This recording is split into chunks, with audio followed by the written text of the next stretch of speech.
বর্তমান তারেক রহমান উনি বাংলাদেশে এসেছেন, উনি যে ধরনের শোডাউনগুলো দিয়ে যাচ্ছেন এগুলো নিয়ে ইলেকশন কমিশন চুপ রয়েছে। আমরা ধরেই নিচ্ছি আরেকটা ফেসিজমের দিকে আমরা যাচ্ছি।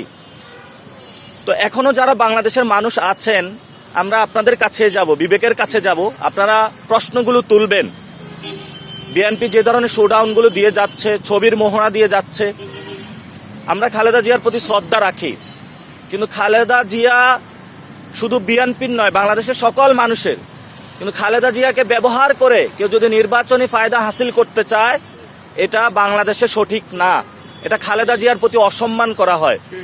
এবং জিয়াউর রহমান যে পথ দেখিয়েছেন সেই পথে আমাদের যাওয়া উচিত।